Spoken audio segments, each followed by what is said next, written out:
Olá, pessoal, tudo bem? Então, continuando a nossa aula, né, que nós falamos sobre a primeira parte sobre grids, sobre tipos de diagramação, falamos sobre a importância das grids, que a grid, a frase mais importante que eu falei que vocês tinham que lembrar é que antes de fazer qualquer tipo de layout, vocês devem fazer uma grid antes, certo? Porque ela é o guia que vocês vão ter. Agora nós vamos entrar na anatomia da grid, que é conhecer cada parte da grid para que a gente possa utilizá-la melhor, certo? Então vamos lá. Bom, uma coisa importantíssima que muitos alunos deixam de fazer, que a gente fazia lá no primário, são as margens. O que são as margens? As margens, gente, elas são importantíssimas, principalmente para materiais impressos, tá? Para que vocês não corram perigo de o corte no material impresso acabar com o seu material.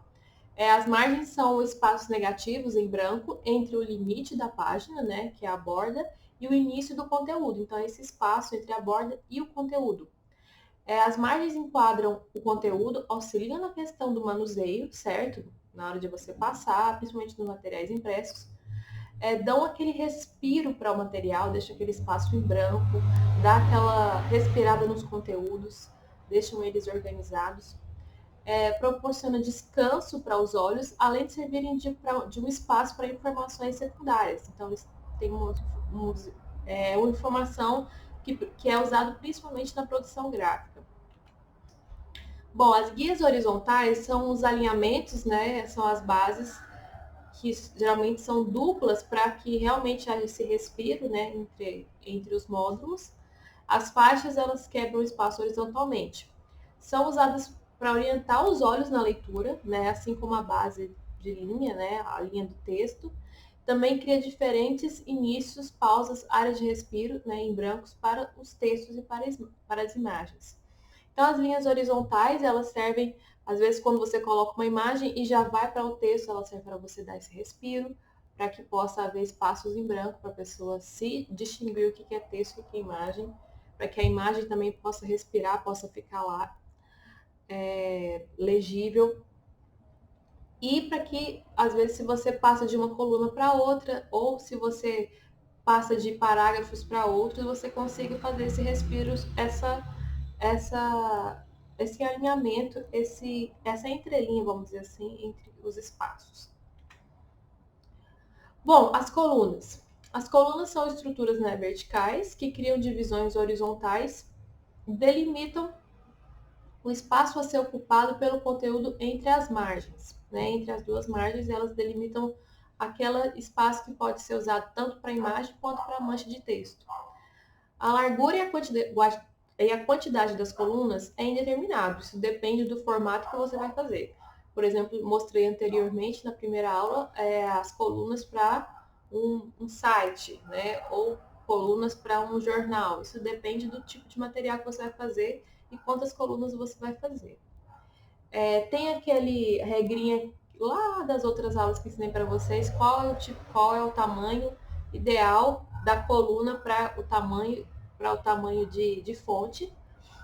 Tem uma certa matemática ali envolvida, mas geralmente, intuitivamente, a gente sabe que o tamanho certinho da coluna e da letrinha, né, o tamanho da letra. A largura e a quantidade das colunas determinadas depende do projeto que o designer quer definir melhor. Lembrando que colunas muito estreitas são muito ruins para a leitura, né? Que corre o olho muito rápido. E colunas muito largas podem fazer com que o seu leitor se perca. Bom, o que é um módulo? Entre as guias horizontais e as colunas são formadas o módulo, né? Que são unidades individuais como se fossem quadrados formados pela junção da coluna com a guia horizontal. E são separadas em espaços de tamanhos iguais, que repetida por toda a página criam colunas e faixas horizontais. Então são esses pequenos quadradinhos, né, esses módulos, que vocês podem usar tanto para imagem quanto para texto. E lembrando que vocês podem ultrapassar esse módulo, tá? Eu vou mostrar para vocês, que são as chamadas zonas especiais, que vocês podem usar mais que um módulo. A zona especial é um grupo de módulos, né, que formam um campo distinto. Cada zona especial pode receber um tipo específico de informação, por exemplo, uma foto ou mesmo uma coluna com um texto mais importante, né? Aqueles textos que a gente já viu das páginas amarelas da Veja, que a gente coloca alguma citação, uma frase mais importante ou mais bombástica em destaque. São as calhas. As calhas, gente, são aquele respiro entre as colunas, né? Que servem para que elas não grudem uma nas outras. São aqueles espaços em brancos que separam as colunas e as linhas. É chamado de calhas ou no inglês gutters. Acho que é gutters que se pronuncia.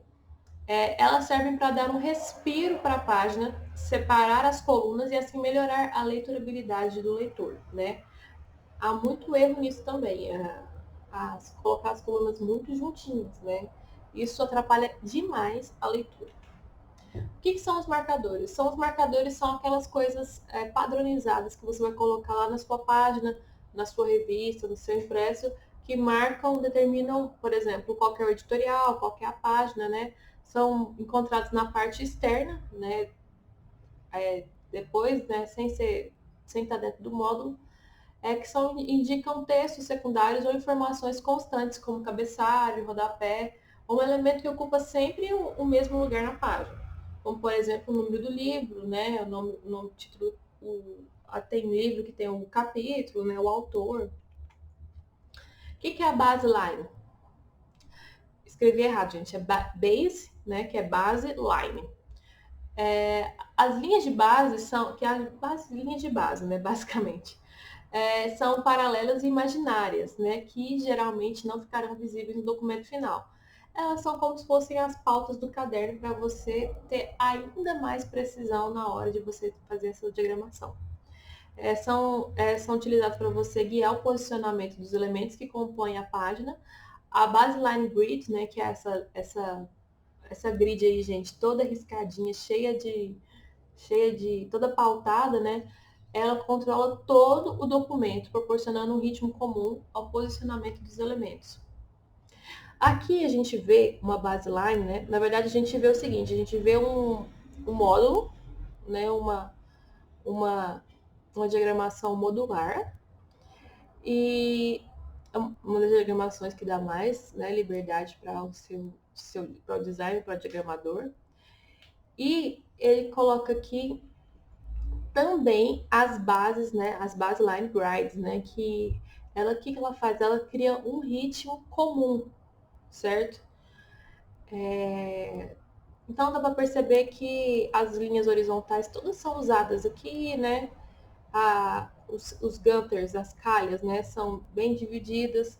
Ele usa o alinhamento à esquerda, né, não faz a efenização, mas tranquilo, até aí tudo bem. Isso tudo para o quê? Para guiar melhor, né, o design na hora de produzir uma página. Aí ele dá as escalas certinhas, né, quais são os tipos, né, qual a tipografia escolhida, que ele escolheu escala Sun Pro Italic. E é isso, gente. Então, basicamente, né, juntando todas as informações em um lugar só, a gente tem colunas, tem as margens, né, que é esse espaço de respiro, os módulos, as guias horizontais, as zonas especiais e o marcador. E encontrei essa versão também em inglês, que tem a página de cima, né, que é o cabeçalho, né, running em inglês, running header, flowline, o módulo, né, o zona especial, o gutter, o folio, né, o marker. Gente, isso aqui são dicas muito interessantes que eu achei e que está em inglês, né, mas eu vou traduzir aqui para vocês, que mostra como que a diagramação passa um certo tipo de informação, né? Por exemplo, se você quer deixar a diagramação leve e calma, ele sugere que você coloque, por exemplo, uma imagem, né? Apenas dentro desses módulos que ele mostra aí, e que seja bem pequeno, né? Seja bem conciso, seja bem o espaço em branco, né? Para criar layouts com com a corporação para sentir que você para você sentir e o que você sente. Imaginando com a grid. O nível 2, né, o nível de balanço, né, que diz uma história. Isso aqui são propagandas aqui da Adidas, né? Para que diz uma história que é mais de jogadora, né? Seu modo de jogador. São 2 imagens com grids, né? E o terceiro nível, que é para criar barulho, né? São 3 imagens na grid. Então, com uma imagem só, esse espaço em branco cria calma, leveza. Com 2 imagens, né, contrastadas, dá um balanço, né? E 3 imagens já cria aquela coisa bem potente e bem, assim, né, dinâmica, né, vamos dizer assim. Que é bem a cara da Adidas, né? Mas tudo tem seu tempo, tudo tem seu propósito. Bom, e as histórias da grid, né? De onde surgiu isso? Por que o povo inventou esse trem cabulosíssimo, né? Bom, gente, a grid existe desde quando existe impressão, tá? Ela foi criada para que ela fosse um guia. Gente, é muito difícil fazer qualquer layout. Isso os medievais sabiam, que é impossível fazer um layout sem um guia, né? Você simplesmente, colocar o texto dentro de uma página. Aqui é uma página da Bíblia, creio eu, e que remete lá nas primeiras páginas impressas. Bom, no design gráfico, grids são uma estrutura constituída por linhas verticais, horizontais, diagonais ou curvas, usadas para estruturar um conteúdo. Opa, olha essa informação. Uai, professora, não é só linhas verticais. Não, elas servem para que você se guie. Pode ser uma página na diagonal, toda na diagonal, uma página toda em curva que você quer fazer, sei lá, ondas, da ideia de ondas, então você vai colocando círculos. Você que sabe, você que determina. Os grids foram concebidos pela primeira vez ainda na era medieval, e um sistema similar ao atual, conhecido como diagrama de Villard, era um dos mais populares modos de estruturar os elementos tipográficos. Nós vamos ver o que esse tal de Villard propôs, né, principalmente para os livros, né, para editoração, lá na era medieval. A grade tipográfica moderna, por sua vez, surge nos esforços de Müller, Brockman, no período imediatamente posterior da Segunda Guerra Mundial. Antes disso, nós vemos um carinha chamado não sei, tá? Desculpa aí, não sei, acho que é alemão, mas ele chama Jean Tichold, que ele pega o sistema de Villard e, peraí, eu vou usar esse aqui de volta, né? Ele volta lá no medieval. Ele foi um modernista, principalmente influenciado pela escola de Bauhaus.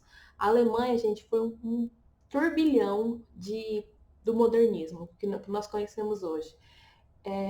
Tudo que a gente fala assim, isso aqui é moderno, né? Isso aqui bem naquela época da Primeira e Segunda Guerra Mundial, isso tudo foi, vamos dizer assim, projetado, percebido pelos artistas de um jeito como a gente conhece como arte moderna, tá? Então, gente, o designer Jean Tichold procurou, em meados do século XX, resgatar a tradição desses trabalhos artesanais lá da Idade Média, investigando a lógica projetual por trás de modelos manuscritos medievais e renascentistas. Tichold descobriu que a maioria dos livros eram projetados usando as proporções 2, 3, 4, 6. Para 2, 3, né? E 4, 6. Para as dimensões das margens internas, topos externas e inferiores. O designer percebeu também que a altura da mancha de texto era a mesma da largura da página e encontrou recorrentes proporções de 2 para 3. É aquela proporção de quê? De ouro, né? A proporção divina, né? De 2 para 3. A proporção do pesquisado por Tichold é descrita no livro A Forma do Livro, né? Um livro que ele fez, E é a razão áurea utilizada inclusive por Gutenberg, né? A famosa razão áurea. Como que faz então essa mancha, né, tipográfica proposta, recapitulada por Tihold? Ele pega, aqui está o passo a passo, né, do seu lado esquerdo. Ele pega e divide ao meio a página, depois divide as diagonais, depois divide mais uma vez, certo? Mais uma vez. E acha, então, o centro óptico, certo? Beleza. Ele quis passar isso para o quê? Para os livros, certo? Para uma página dupla quando você abre, para uma página ficar simétrica, né? Então ele fez isso também dividindo os livros, né, nas diagonais, ao meio. E como é que você faz? Você começa com a página composta pelas proporções altura, largura 2 por 3, né? As meias diagonais e a diagonal inteira são criadas a partir do canto inferior direito e esquerdo. Uma grid horizontal é adicionada, obtendo uma série de pontos dentro das quais os blocos de texto são posicionados. Nesse exemplo, foram utilizados 9 divisões de 1/9 de altura da página. Por exemplo, dividir a altura da página em 12 partes daria um espaço ao texto menor ao espaço em branco. Traçar uma linha a partir do ponto em que as meias diagonais, certo? Tudo isso, gente, matematicamente, né? Testado. Interseccionando a parte A, não sei se vocês conseguem enxergar aí, a parte A, passando pelo canto superior interno do bloco do texto da página ímpar, B, esse ponto B aí, que aí vai dar aonde começa a margem, né, interior, e indo até o topo da página ímpar, então descendo verticalmente, cria um ponto de âncora proporcional que pode ser utilizado como recuo do texto. Tá. Karine, sério mesmo? Você vai me fazer esse cálculo? Não, nem sempre, tá? Isso aí é o que o Tihold propôs. Mas, gente, vale lembrar que isso é muito usado até hoje. Por quê? Porque desloca, né, a página do centro geométrico para o centro óptico. Já ensinei isso para vocês. Ela desloca um pouco, deixa um pouco a margem inferior maior, que é inclusive usada até hoje na ABNT, né? Vocês já viram, esse tipo de proporção também é usado. Serve muito para editorial, certo? E é usada a proporção porque é bem mais confortável, né, aos olhos. Isso a gente já sabe. Que desloca-se do meio da página. Então, vocês estão percebendo que desloca bem do meio central, assim, geométrico mesmo da página, para o centro óptico, certo? Mas enfim, isso aí vocês podem achar esse layout na internet, pode fazer os cálculos e, enfim, só para vocês saberem a nível de curiosidade e para vocês saberem que esse é um sistema bem tradicional e que é muito confortável aos olhos. Vocês podem muito bem usar. Não tenham medo, né? Vocês não vão precisar fazer nenhum cálculo, não, creio eu. Bom, nisso, a gente não pode passar batido, né? De jeito nenhum, sobre a escola de Bauhaus. O que significa a escola de Bauhaus? O que significa Bauhaus, né? Em alemão significa casa de construção. A Steinische Bauhaus, né, conhecida como Escola de Bauhaus, a gente não sei se eu pronunciei certo, me perdoa, alemães. Mas foi uma escola alemã de artes aplicadas, sobretudo das artes plásticas, arquitetura e design, que influenciou a arte e a estética moderna. Gente, a Bauhaus, ela mudou completamente a estética vigente naquele momento. Foi por causa da Bauhaus, ela era uma escola totalmente vanguarda, assim, ela tinha aula de música, arquitetura, ela pensava sobre arte e pensava sobre tudo, né? Sobre tipografia. Foi a primeira escola assim, realmente de artes, né? Do mundo, artística, de artes aplicadas. E ela pensava e bebia sobre arte bem na época na época das maiores revoluções, que é a Primeira Guerra e a Segunda Guerra. E foi daí que surgiu vários nomes, né, do modernismo, que a gente chama de moderno mesmo. Um dos maiores nomes é o Kandinsky, não sei se vocês já ouviram falar dele, né, que é um artista plástico renomadíssimo. E foi considerada a primeira escola de design do mundo. A Bauhaus despontou na cidade de Weimar, na Alemanha. Ela foi fundada pelo arquiteto e diretor alemão da Escola de Artes Aplicadas Walter Gropius em 1919. A instituição surgiu após a Primeira Guerra Mundial, né, 1914 e 1918, em um período de depressão. Ela surgiu nesse período. Ela tinha como fundamento a reintegração das artes e o artesanato. Ela falava, gente, o que aconteceu? A arte, com o tempo, ela foi se separando muito da vida comum, certo? Ela foi indo para um museu, uma coisa que o Walter Benjamin critica demais. Ele expõe muito isso no livrinho chamado A Arte na Época de Sua Reprodutibilidade Técnica. Então a arte separou muito, né? Foi para os museus, era uma coisa muito elitista. A Bauhaus queria voltar a arte para onde ela começou, no artesanato. Peraí, a arte aplicada também é arte. A arte na arquitetura, a arte na publicidade, a arte nos posters, a arte nos outdoors, isso também, a arte na publicidade, a arte nos jornais, isso também é arte. Isso é artesanato, é aquilo que se faz com as mãos, isso é arte também. A gente tem que parar de colocar arte com A maiúsculo como se ela fosse algo fora da realidade. A Bauhaus trouxe arte para dentro da realidade, né? Com cores muito vivas, com tipografias muito ousadas para a época, né? Tipografias muito duras.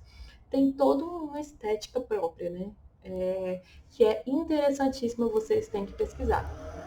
A Bauhaus foi realmente inovadora e alinhada com esse contexto histórico também, que era muito inovador, na Revolução Industrial, Revolução Científica,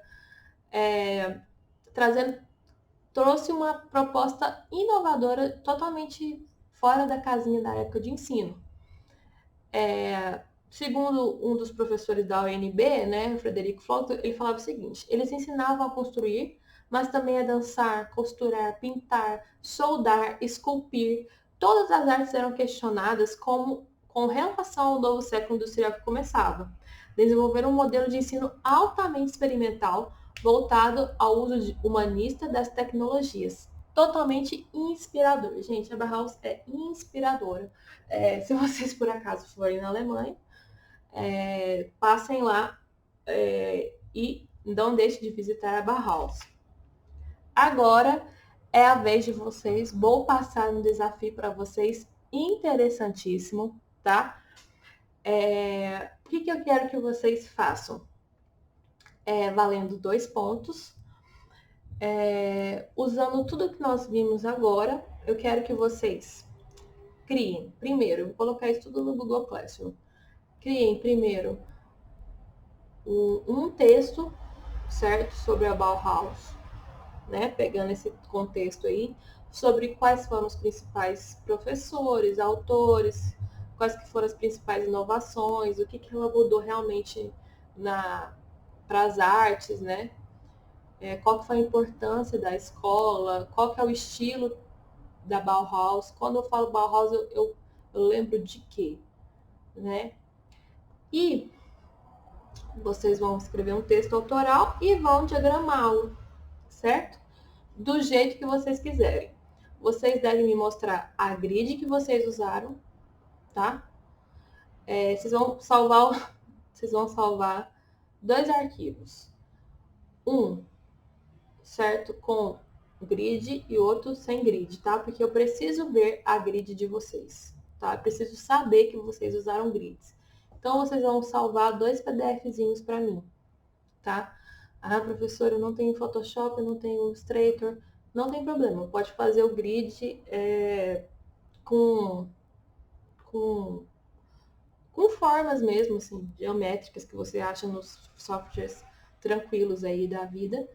E eu quero que vocês percebam o quanto é importante o valor das grids, tá? Então é isso, pessoal. Eu vou deixar tudo explicadinho lá no Google Classroom. Qualquer dúvida, é só me procurar, certinho? Deixa eu pausar aqui esse vídeo.